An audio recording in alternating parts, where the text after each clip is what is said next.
começando a conversa de redação com a participação do Eduardo Costa, do Júnior Moreira, da economista Rita Mundim e do sociólogo, doutor em sociologia, professor da PUC Minas, Luiz Flávio Sapori.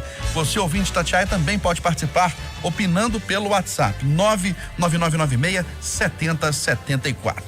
Depois de Belo Horizonte, Contagem autoriza a reabertura de todo o comércio. Eduardo Costa, bom dia para você. Bom dia e boa sexta para todo mundo. Amém. Gente, bateram cabeça o tempo todo durante os últimos 5 meses de fecha-abre, mais fecha do que abre. E agora, quando vem a flexibilização, nossas autoridades também estão batendo cabeça. Uma confusão só. Os prefeitos da Grande BH, que não conseguiam se reunir porque faltava até quem os convidasse ou convocasse, se reuniram. E segundo o governo do estado, pelo menos foi o que me disse ontem o Fernando Passaro, que é subsecretário de Desenvolvimento Econômico, pediram a cidade de Extracil para discutir questões técnicas. Mas pelo que a gente ouviu nas entrevistas feitas pela Itatiaia, não, era política. Eles estão pé da vida porque Belo Horizonte abriu e isso significa prejuízos para eles que têm cidades conurbadas, caso de Nova Lima. Aí você vai perguntar ao governo do estado, mas por que isso pode? Fala, porque Belo Horizonte não aderiu. Aí você pergunta para a prefeitura, você não, nós até que reunir para aderir, mas não aderimos. Aí liga para mim o prefeito de Contagem, 4:30 da tarde, falou, Eduardo, eu vou abrir aqui porque a pressão passou dos limites. E eu liguei para a promotora, a mesma que falou comigo lá atrás que teria que judicializar, se ela tinha uma orientação de parte da Procuradoria-Geral de Justiça, ela disse que não, que achava que eles não iam questionar Belo Horizonte. Então, tem shopping, né? Tem o Alex contando, tem um outlet aqui em Contagem, prometendo vender a partir de amanhã, que é hoje, 10 horas da manhã, tênis com 40% de desconto. Tal a necessidade de vender nessa véspera do Dia dos Pais. Então eu vou liberar. Eu falei, isso inclui até os bares e restaurantes. Ele falou, sim, com regramento. Quer dizer, sabe? É impressionante como é difícil entender as coisas. O próprio Fernando Passaro, né? Porque ontem começou a valer o novo Minas Consciência. Eu falei com ele, são quantas cidades? Ele falou, nós temos que fazer direitinho, porque umas podem, outras não podem, umas topam, outras não topam. Eu falei, mas quantos estão no Minas Consciente? Ele falou, mais da metade. Quantos devem abrir a economia, com raras exceções, a partir dessa quinta? Mais da metade. Mas é tudo muito confuso, né? É muito difícil. Parece impossível você sentar prefeitos de pelo menos 9 cidades, né? Belo Horizonte e as 8 que com ela conurbam, e o governador, assim, 10 minutos. 10 minutos é impressionante. Mas a boa notícia é que abriu. A boa notícia é que a cidade está com um clima diferente, alegre, e as pessoas estão esperançosas. Vamos com calma, vamos com jeito, vamos com juízo que vai dar certo. Ô Luiz Flávio Sapori, você acha que está faltando conversa entre os prefeitos, governador? Bom dia para você. Bom dia, Eustáquio, amigos do Conversa, ouvintes da Itatiaia. Eu assino embaixo o argumento do Eduardo Costa, Eustáquio. Desde o início, de março, né, quando a pandemia começou a se consolidar em Minas, aqui na região metropolitana, falta articulação entre os municípios, né, da região metropolitana. Falta articulação no enfrentamento, né, nos planos de fechar, de flexibilizar. Em diversos momentos, alguns municípios estavam, né, flexibilizando as atividades econômicas. Me lembro bem, Pedro Leopoldo, Santa Luzia, em algum momento, né, tudo aberto, Belo Horizonte fechado. E em outros momentos uns fecham, os outros abrem. Essa desarticulação, né, do enfrentamento da pandemia na região metropolitana, Eustáquio, é um problema, tem sido um problema. E faltou uma instância de governança, aí, né, nós temos que reconhecer, faltou a Secretaria de Estado da Saúde definir um mecanismo de articulação, né, um espaço, um comitê onde os prefeitos, secretários municipais da região metropolitana se reunissem periodicamente, pudessem encontrar consensos ou discutir, né, suas diferenças, suas divergências. Esse espaço de governança não aconteceu. Bom, mas paciência, agora, né, nós temos que pensar para frente.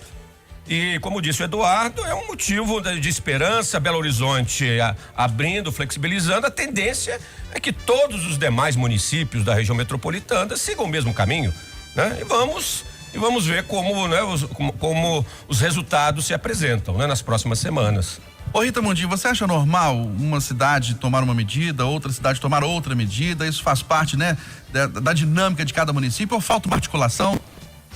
Pois é, Eustáquio. perdemos aí uma grande oportunidade de, na guerra, a gente encontrar estratégias comuns para várias coisas. Então, eu acho que um grande problema do Brasil, em todos os níveis, que tudo é feito em função da atual gestão e da próxima eleição. Então, não existe uma articulação para se construir políticas públicas de longo prazo.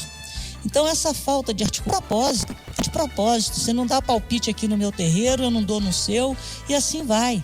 Porque o lógico, a coisa mais lógica que a gente poderia ter, em toda guerra, você não tem os aliados, aí o pessoal se encontra contra um inimigo comum.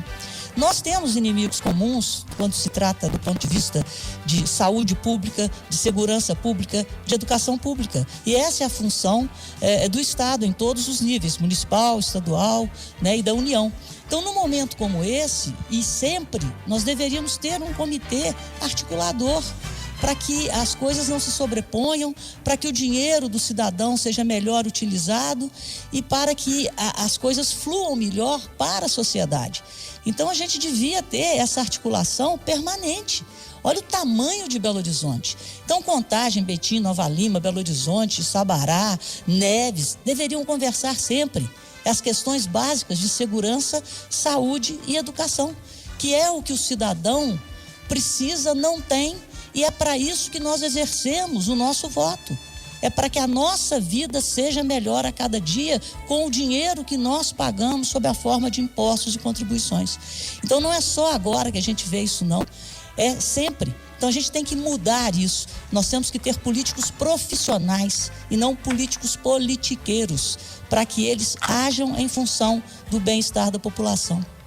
E para você, Júnior Moreira, é normal, pela dinâmica de cada município, determinar o que vai acontecer em relação ao comércio, ou faltou articulação aí dos prefeitos, do governo do estado liderando isso aí? Bom dia mais uma vez, Eustáquio. Bom dia para todo mundo que conversa de redação, para os debatedores.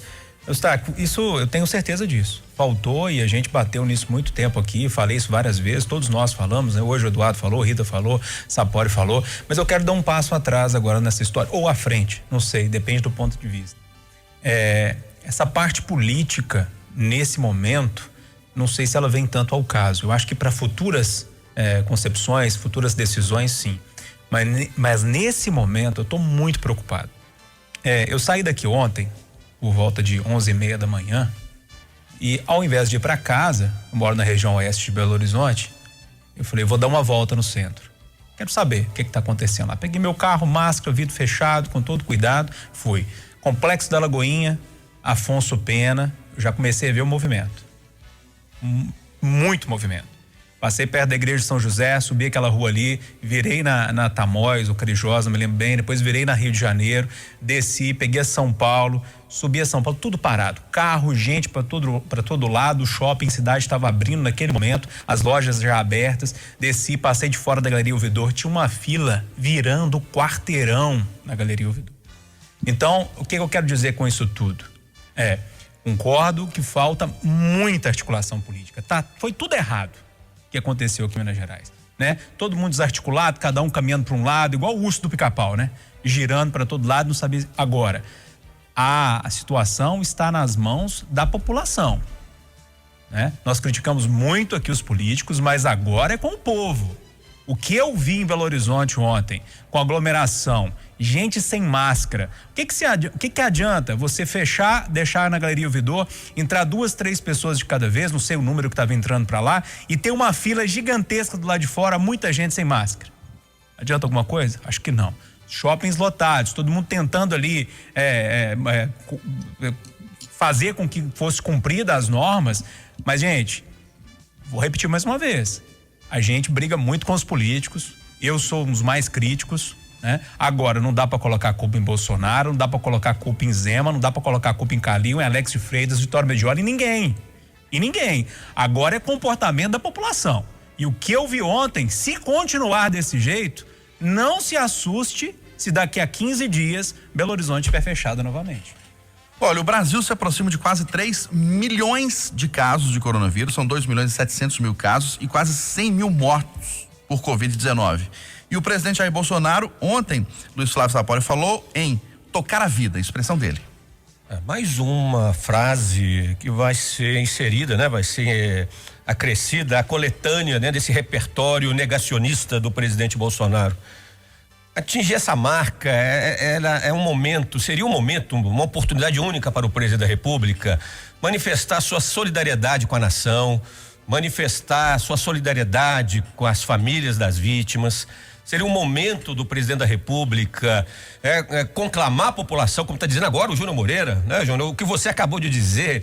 Seria ótimo que o presidente falasse isso, Júnior Moreira, né? Que o presidente fosse uma voz de referência, de conscientização, para que as pessoas respeitassem os protocolos, mesmo no momento de flexibilização da economia, né? Uma voz do bom senso, né? Uma voz de liderança. E ele continua com essa postura negacionista, essa postura de que é algo irrelevante. Bolsonaro fez uma manifestação pública essa semana em função, né, daquela tragédia no Líbano, né? Ele prestou solidariedade, né, aos libaneses, aos descendentes, aos parentes libaneses do Brasil. Ele não faz o mesmo com as vítimas da pandemia no Brasil. Ele acertou, né? Ele foi corretíssimo, Júnior Moreira, né? A manifestar solidariedade aos libaneses, mas ele é incapaz de manifestar solidariedade com os brasileiros. É algo lamentável, infelizmente, a falta de liderança do governo federal nessa área é um pecado, para dizer o mínimo, é quase que um crime. E só falta o presidente agora, para além de defender a cloroquina, defender a ozonioterapia, né? Tudo isso. Combinar ozonioterapia com cloroquina, Júnior Moreira, para enfrentar a pandemia. Estou esperando só esse corolário, né? Desse negacionismo presidencial. E para você, Rita Mundim? Olha, a postura dele, ele vem praticando praticamente é demais, né, Eustáquio? Mas ele vem sempre na mesma toada. E em relação ao presidente Bolsonaro, o que eu vejo? Se a gente colocasse numa balança, ele tem sim muita preocupação com a Covid-19. Mas a preocupação maior do presidente é a eliminação de empregos. Então, ele preocupa-se mais, desde o início, mais com a economia do que com a crise sanitária. E a forma dele enxergar essa crise sanitária é uma forma assim, muito pragmática. É como se, tipo assim, é um vírus, vai espalhar, aí ele usa muito o grau de letalidade do vírus para justificar a postura dele, mas eu acho que ele tem sim prestado solidariedade sempre aos mortos. Ele não gostaria que isso estivesse acontecendo. Mas a forma dele de se expressar é a de tentar mostrar sempre que ele está mais preocupado com os empregos, com a continuidade do que vem depois da Covid, do que com a crise sanitária. Essa é a minha visão. Aqui pelo WhatsApp, o Rogério do bairro Padre Eustáquio diz o seguinte: por que a gente toca a vida com milhares de mortos no trânsito e violência e não devemos tocar a vida com os mortos da pandemia? Júnior Moreira. Ô Eustáquio, eu vou me reservar o direito de não responder o nosso ouvinte aí. Sobre o presidente Bolsonaro, ontem ele teve um acerto gigantesco, que foi a liberação de quase 2 bilhões de reais para vacina contra a Covid. Ou seja, o Brasil agora entrou de cabeça, não só com os testes, mas também ajudando a financiar e assumindo os riscos, né? Se a vacina der realmente certo, o que tudo indica que vai dar, do Brasil ter 100 milhões de doses, significa metade da população brasileira. Seria sensacional se a gente pensar que em janeiro nós vamos ter metade da população brasileira vacinada do coronavírus. Seria uma coisa maravilhosa. Então acertou muito em entrar nesse jogo, falar, opa, peraí, vamos assumir o risco, se der certo, tamo juntos, se der errado também, eu dividi aqui o problema com vocês, assim, mas um acerto, mas na mosca. E aí quando vai falar, erra, né? Erra muito, porque esse tipo de coisa, quando você começa a tratar, e não só o presidente, várias pessoas, até do meu convívio, tratam esse número de 100 mil como se fosse um número. Gente, não é um maço de papel de 100 mil folhas, não. São 100 mil corpos de pessoas que tinham filhos, ou tinham mães, pais, irmãos, sobrinhos, tinham vida. Eram pessoas como nós, como eu, como você, como qualquer outro. Então a gente tem que ter um pouquinho de respeito na hora de falar. E o presidente Bolsonaro, tá de cabelo branco, tá na hora de aprender essas coisas mexem com as pessoas. Então, ou seja, hoje era um dia para estarmos aqui elogiando uma decisão, pelo menos da minha parte, elogiando uma decisão tomada corretíssima. Eu tenho que vir para criticar uma posição insensível do presidente da República, né? Então, assim, é lamentável. Agora, repito, não é só o presidente, não. Tem muitas pessoas que ainda estão tratando esse número, 100 mil, como se fosse qualquer coisa. A gente acostumou, virou habitual, e não pode, gente. São 100 mil pessoas que morreram em pouco espaço de tempo, 5 meses, né? Pouquíssimo espaço de tempo, e infelizmente a pandemia está aí ainda, não passou, né? Infelizmente nós devemos perder mais pessoas, que pode ser eu, pode ser você, pode ser qualquer um de nós. Então a gente tem que ter um pouquinho mais de sensibilidade.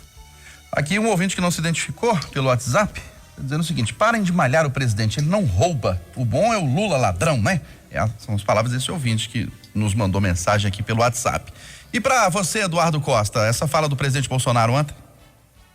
Olha, de fato, a morte, embora seja a mais certa, a mais garantida de todas, e até esperada de todas as fatalidades, ela é a que mais dói, especialmente para quem é próximo.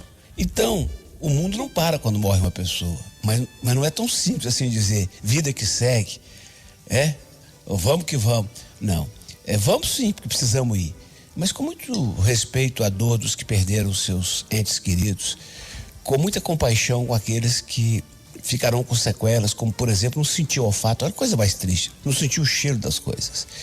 Com muito, muito, muito respeito às mais de 100 mil famílias que não puderam velar o ente querido na hora da morte. O velório, assim como o sepultamento, aquela reunião de parentes e amigos, eu aprendi que é um rito que ameniza a dor, que suaviza a perda e que fecha o ciclo. E essas pessoas não puderam ter isso.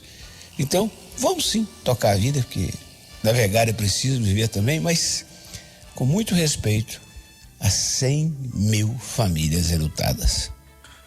Olha, 14 anos da Lei Maria da Penha. Mulheres têm pouco a comemorar diante do aumento da violência doméstica na pandemia. Você concorda, Luiz Flávio Sapori? Em termos, a Lei Maria da Penha, ela é um grande avanço institucional, é uma conquista das mulheres na sociedade brasileira.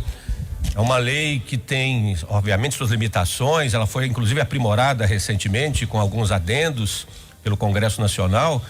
Mas ela representa um aparato legal, Eustáquio, que garante uma série de medidas penais, né? Ou seja, punições mais severas para os homens que agridem as mulheres, mas também uma lei que define mecanismos de atuação para a polícia, para a justiça, mecanismos de proteção às mulheres. Do ponto de vista legal, a lei é muito boa. O problema não está na lei.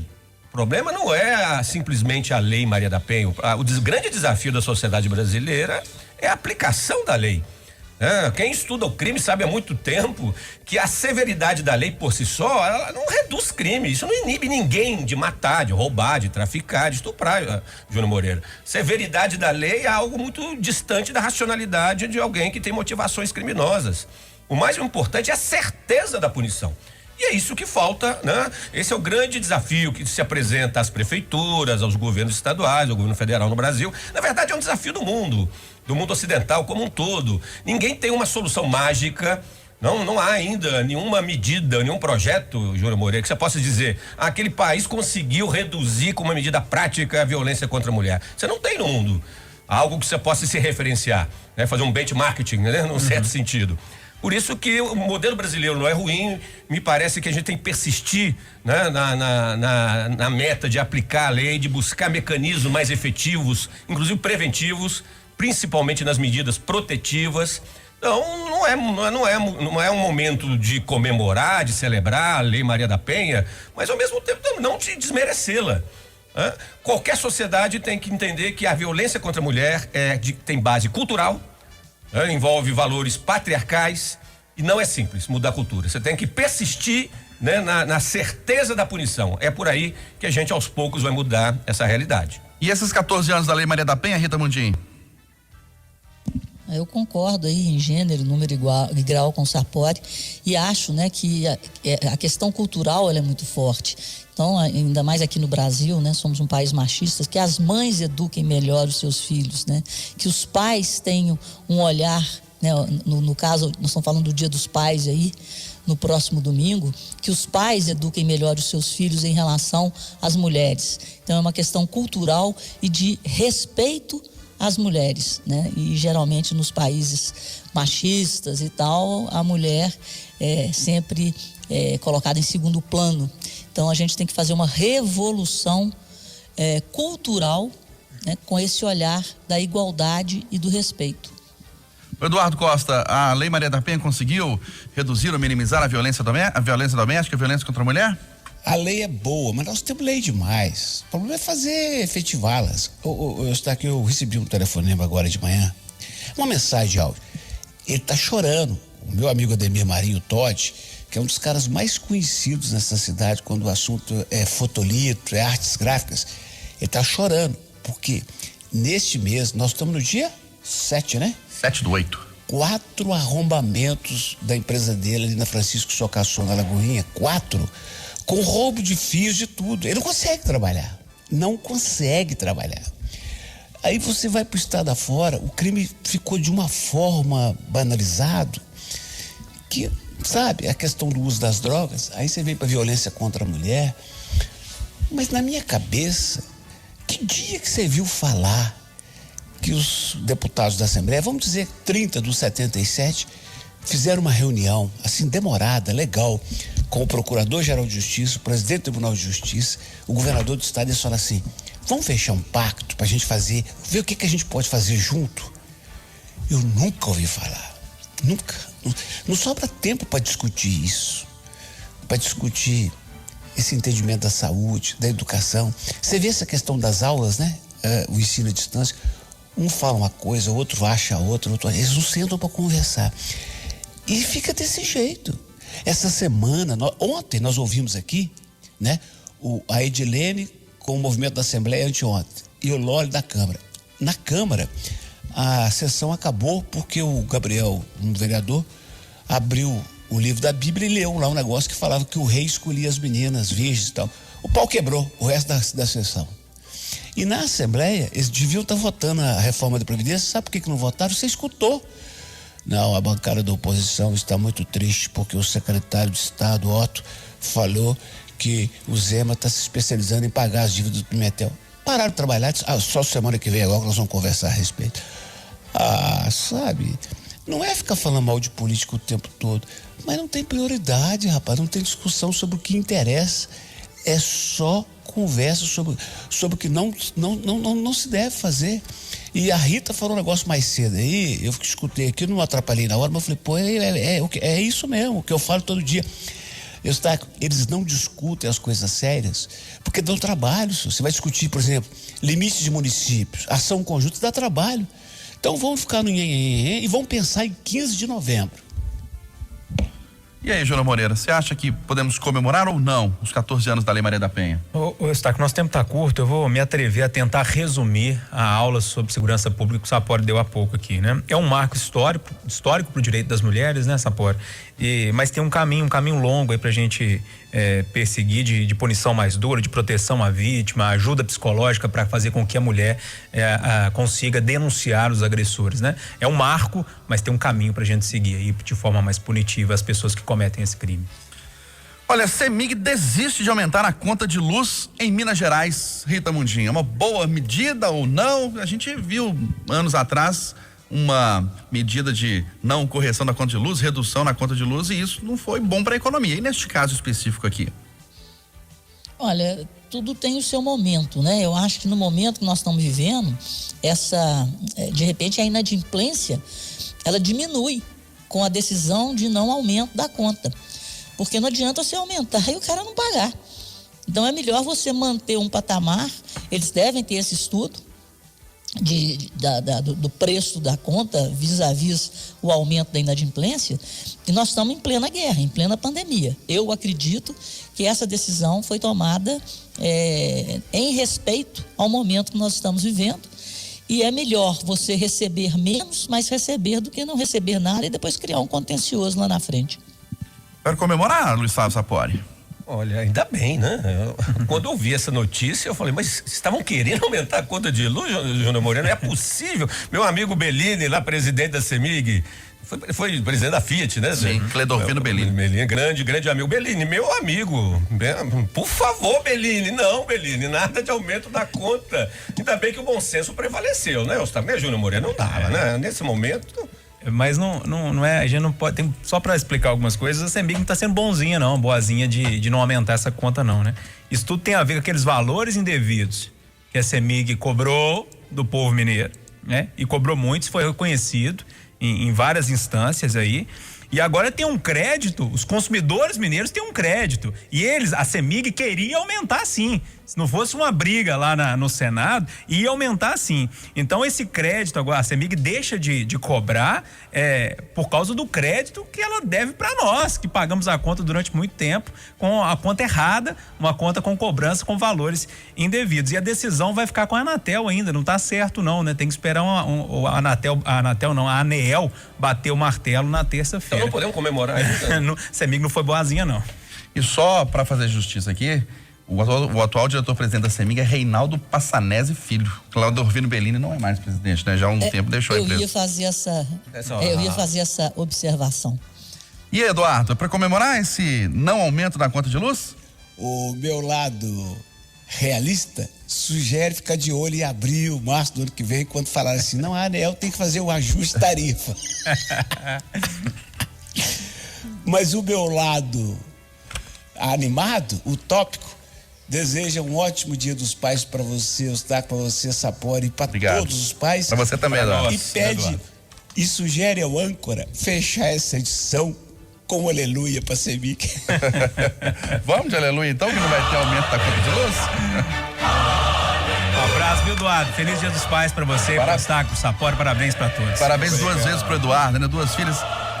Você tem quantos filhos? Uma filha. Uma filha, parabéns pra você, viu? Saúde. Papais da bancada, feliz Dia dos Pais. Obrigado. 8h59 em Belo Horizonte, final do Jornal da Itatiaia, primeira edição desta sexta-feira. Apresentação, Aline Neves e Eustáquio Ramos. Vem aí o Acirantão. Ótimo dia a todos.